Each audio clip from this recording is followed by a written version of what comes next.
शंकर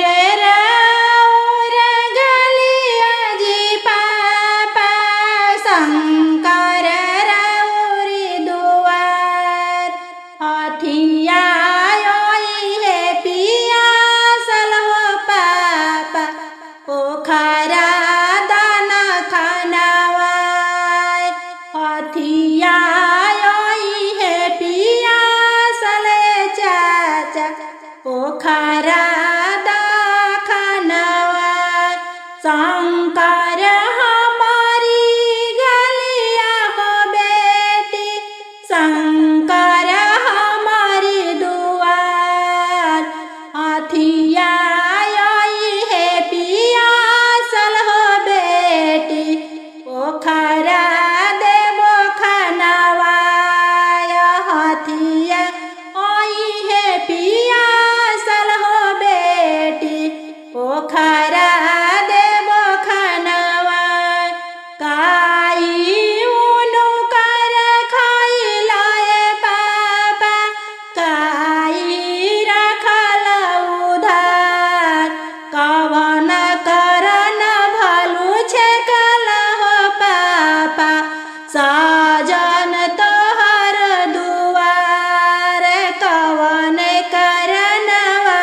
छेकल हो पापा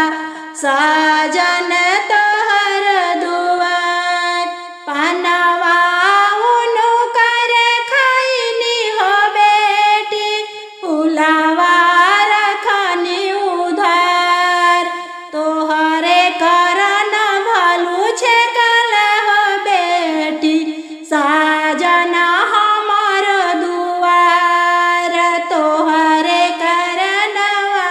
छेकल हो बेटी साजन हमर दुआर पान उनु कर फेरी दहे पापा फुलवा छितिराय सोने के पिंजड़वा बना दहे पापा ओही में हम के छिपाय सोने के पिंजड़वा बना दहे पापा ओही में दान छिपाय पानवा नहीं फेर हो बेटी फुलवा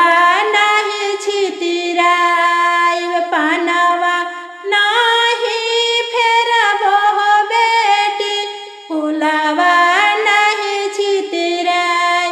तोहरा के कतनो छिपाय हो बेटी पिंजड़ा सहित ले जई है तोहरा के कतनो छिपाय